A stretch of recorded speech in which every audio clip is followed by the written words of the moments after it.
styles, everyday finds, one place. Welcome to Shack Shop, your go-to online store for women's fashion and must-have essentials. From trendy outfits to lifestyle items you didn't know you needed, it's all here.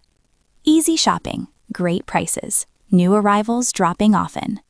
Shop smarter. Shop Shack Shop. Visit us online today. Moderates, backlash, and the fragility of cultural control. If TikTok's new ownership raises alarms among activists and strategists alike, the platform's future may ultimately be decided by a group that rarely dominates political headlines: moderates and independents. They are not ideologues, they are not activists, and they are notoriously allergic to anything that feels engineered. That makes them the least predictable and most dangerous variable in TikTok's next chapter. Why the middle matters more than the base. Hardcore partisans rarely abandon platforms over political discomfort. They fight, organize, and double down. Moderates do something else entirely. They leave. They don't issue statements. They don't coordinate boycotts. They quietly disengage, draining platforms of the very ambiguity that makes them culturally powerful. For TikTok, whose success depends on mass participation rather than ideological loyalty, that risk looms large. The platform only works if it feels chaotic and neutral, said one former TikTok policy advisor. The moment it feels like it belongs to someone, people stop trusting it. That trust, fragile, emotional, and difficult to quantify, is TikTok's most valuable asset.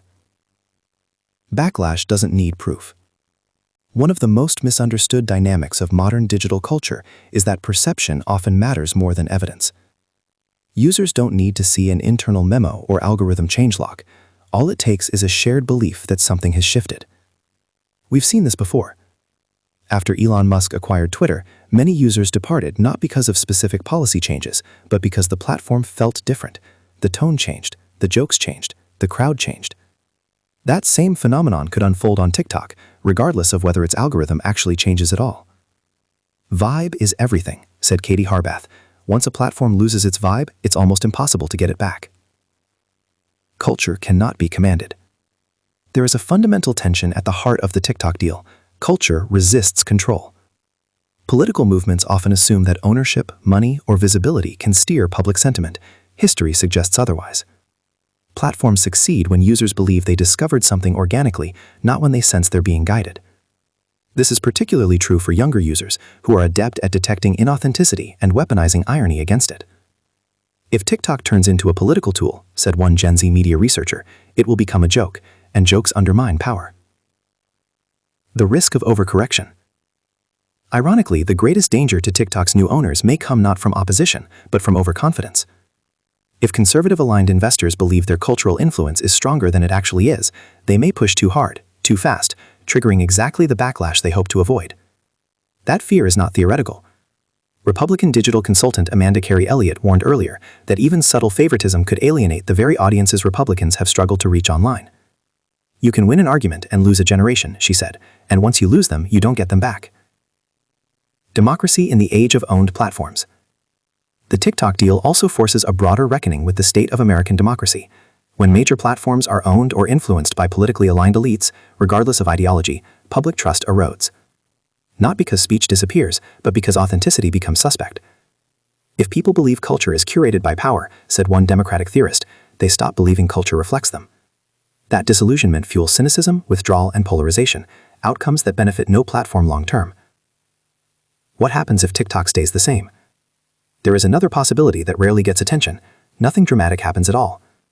TikTok's algorithm may remain largely unchanged, content diversity may persist, the platform may continue doing what it does best, entertaining, confusing, and connecting people at scale. In that scenario, the deal becomes less about manipulation and more about symbolism. It signals that cultural infrastructure is now recognized as political infrastructure, whether or not it is actively used as such. And that recognition alone reshapes future battles. The precedent that cannot be undone. Even if TikTok emerges untouched, the precedent stands. Governments can force divestment. Political allies can acquire platforms. Culture can become a strategic asset. Future administrations of any ideology will remember this moment. The dam has already broken, said one former communications regulator. What matters now is who learns the lesson fastest. A nation negotiating its digital soul. At its core, the TikTok debate isn't really about Trump, China, or billionaires.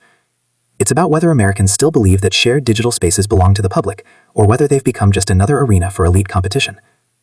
TikTok didn't ask to be the front line of that battle, but with its scale, speed, and emotional reach, it may be the place where the future of American culture quietly gets decided. The debate over TikTok's American ownership has been framed as a battle over national security, free speech, or partisan advantage. Each of those explanations contains some truth. None of them fully captures what is happening. The TikTok deal is not just a transaction, it is a signal. It signals that culture itself, not policy papers, not campaign ads, not even elections, is now recognized as the most valuable terrain in American political life. Power has shifted, quietly and permanently. For most of U.S. history, political influence flowed through institutions that were slow, centralized, and visible. Newspapers printed on deadlines, television news aired at fixed hours. Cultural change took time. TikTok shattered that rhythm. It accelerated culture into something immediate, emotional, and constantly renegotiated. And once that acceleration occurred, power followed it. The deal placing TikTok's U.S. operations under a majority American board aligned with Trump-friendly investors does not guarantee ideological control, but it does confirm that everyone now understands where the leverage is.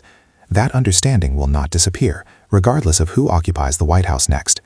This was never just about Trump. Much of the public reaction to the deal has focused on Donald Trump himself, his allies, his statements, his cultural instincts. But Trump is less the cause than the proof of concept. He demonstrated that cultural fluency can outperform institutional authority. Emotional resonance beats messaging discipline. Platforms matter more than press conferences.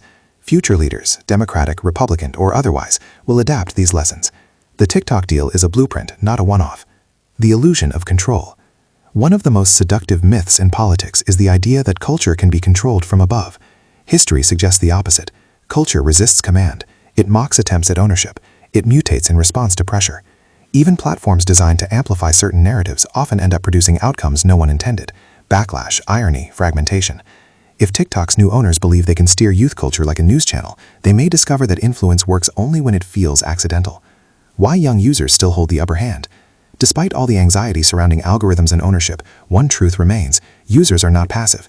Young Americans in particular are highly attuned to manipulation. They remix, parody, subvert, and abandon platforms with ruthless efficiency. TikTok's power has always come from that chaos. If it loses that unpredictability, if it becomes legible as a political tool, its influence will shrink, not grow. That reality places a quiet check on anyone tempted to overplay their hand. A precedent with no reset button.